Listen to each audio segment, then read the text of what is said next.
5 dividend stocks to keep an eye on after Q1 earnings. These are all stocks with potential for significant upside for long-term investors to keep collecting those dividend checks and get some capital appreciation. The first company we will take a look at is the dividend aristocrat in AbbVie, a pharmaceutical company that fell nearly 9% after earnings when investors weren't thrilled with AbbVie's flagship product, Humira, dropping 26% in sales. This is because Humira lost its patent protection recently, and now other companies can make the same product at a fraction of the price. However, it's not all gloom and doom for AbbVie. As a big pharma company, they have plenty of drugs in their pipeline. In fact, they saw double-digit increases in many key products, including Skyrizi and Rinvoq, in its diversified portfolio covering immunology, neuroscience, aesthetics, and many other healthcare platforms I cannot pronounce.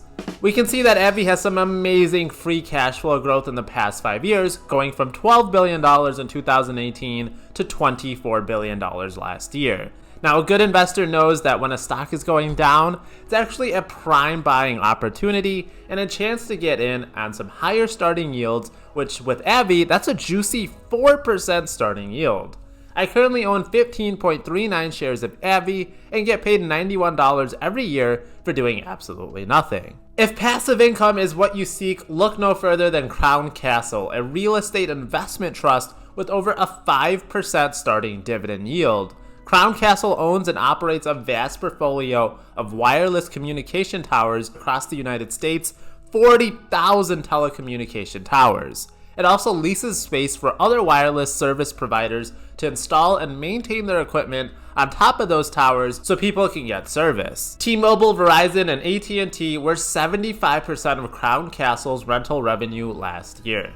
I'd expect continued cash flows for this company as they have about $40 billion in contractual rent agreements on the books with an average contract remaining term of 6 years. Since Crown Castle is structured as a REIT, for tax benefit purposes, it's going to be required to pay out 90% of its income to the shareholders. This is how CCI's dividend becomes so juicy. It also has a really juicy CAGR of 9% since 2016, which is pretty good for a REIT. That means the business is sustainable, it's growing those dividends, it's continuing to do well. Now, if dividends and capital gains are what you seek, look no further than Microsoft, which just had a killer earnings report and went up 8%. It's now reached the $2 trillion market cap yet again. I truly feel bad for investors who do not have this gem in their portfolio. Microsoft is now up 28% year to date, but the reason for so much optimism around the stock is because they just reported $53 billion in revenue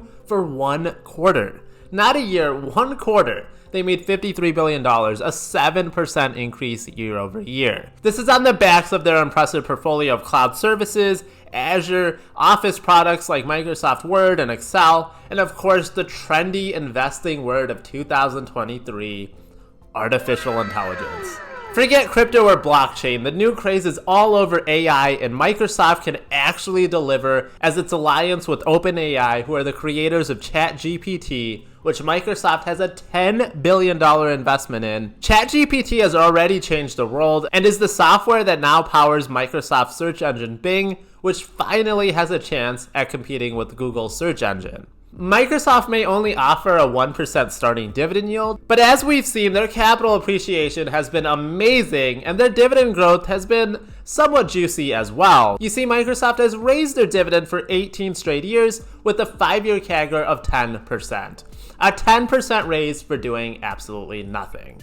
Now, those who are part of the Dividend Discord, they already know about all the latest stock market news, so make sure you don't miss a chance to join other fellow investors as we talk about stocks together for free in the comments below. Make sure you check out that Discord, and I'll talk to you there. Alright, maybe a 1% starting dividend yield isn't for you. Maybe you want a 10% starting yield. Look no further than Owl Rock Capital. This is a business development company that offers financing solutions for small to mid-sized companies that often get overlooked in traditional banking. Now, business development companies, or BDCs, are similar to REITs in that if they give out 90% of their income to shareholders, they can avoid paying federal taxes, and thus that offers some really juicy dividend yields by nature.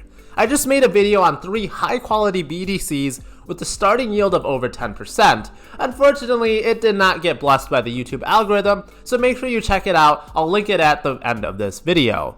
Now switching back to Owl Rock, they have 184 companies in their portfolio. They're very diversified in the sectors they serve, as well as the geographical distribution of where their loans and investments are located.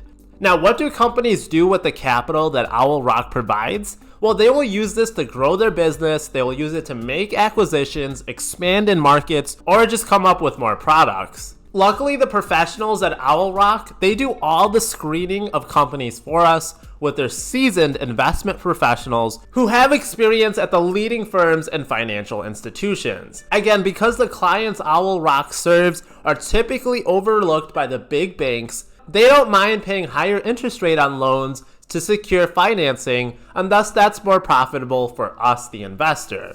Now, Owl Rock currently has a starting yield of 10.2% and has not missed a dividend payment since their IPO in 2019.